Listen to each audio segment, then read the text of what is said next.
What happened, I think, at the beginning, we know when the Buddha passed away, there were already some monks raising voice, the Subhaddas. It is said Subhaddas abhadda vachana. So one monk was there, like a revolutionary person, kind of like a rebellion. So that person was already making some noise, and the senior monks were very alarmed. And so some people at the beginning of the Buddha Sasana, they all entered with a very pure heart. They all wanted to become enlightened. That's it. They didn't want anything else. Later on, the people, they had different perspectives, different opinions, and also different intentions. Why did they wanted to enter the sasana? Just for the survival. That was the problem. And later, when the Buddha passed away, the monks headed by Venerable Mahākassapa and Venerable Ananda, Venerable Anuruddha, and many other senior monks, great arhat monks, and they thought of having a great assembly of Mahāsāṃghika. So that is why they had the first Buddhist council, right? After the first Buddhist council, the Dhamma was, they kind of verified the Dhamma. This is the main objective of summoning the first assembly, Buddhist council. And 500 monks verifying, they were repeating, okay, this is the words of the Buddha. Of course, Buddha has spoken for 45 years. I don't think it will be possible for all the words to be recorded. And so we can see only the precise summary of the Buddha's teachings were there. And then different parts of these teachings already verified at the council were assigned to different monks. For example, the long discourses of the Buddha was assigned to Venerable Ananda and his disciples, his students. And they were taking care of the Digabhanaka, Diganikaya, we call Diganikaya. And they were called Digabhanaka. Later, Venerable Sariputta already passed away by that time.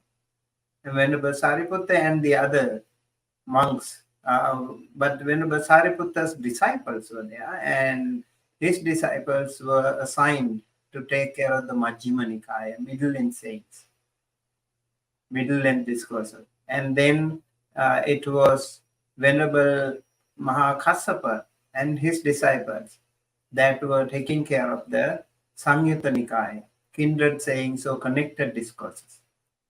And Venerable Anuruddha was assigned along with his disciples to take care of the Anguttara Nikaya.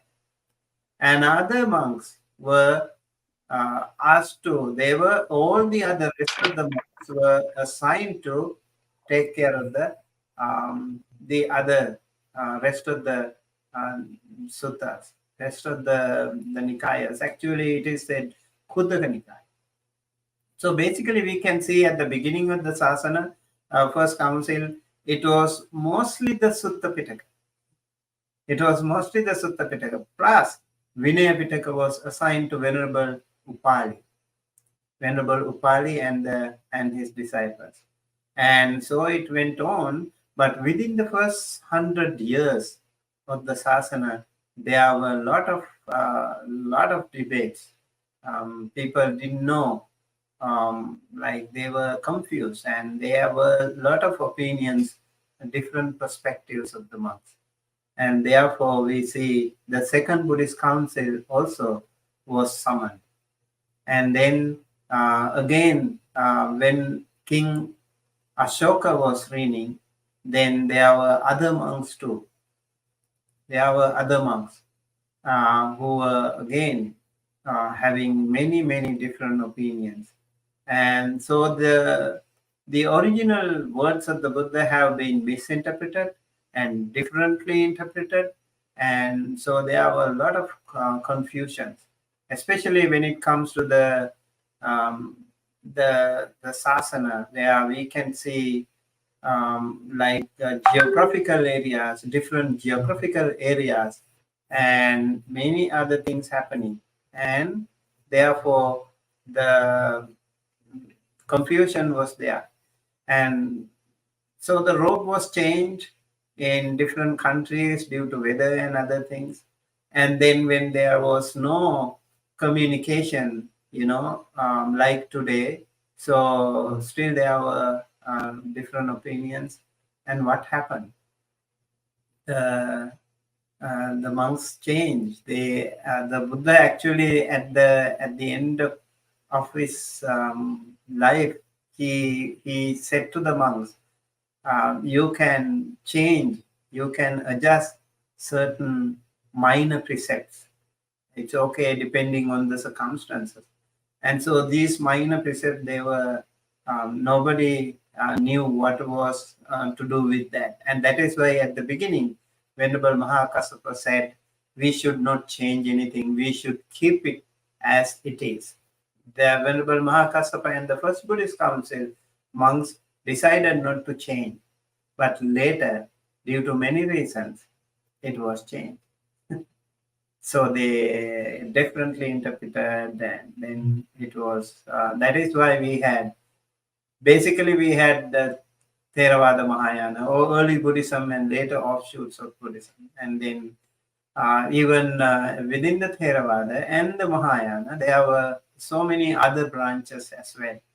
And that is why you see today Zen Buddhism, for example. Zen comes from Chang and Jhana and Dhyana.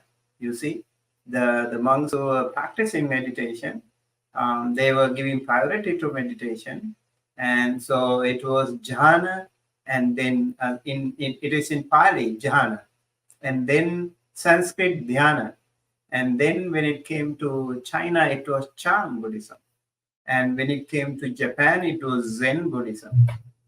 Okay, you see now different variations were there. And then also different teachers, different masters, and time gap and geopolitical situations, cultural mixtures, all things were merged together, and then there were different opinions of Buddhism.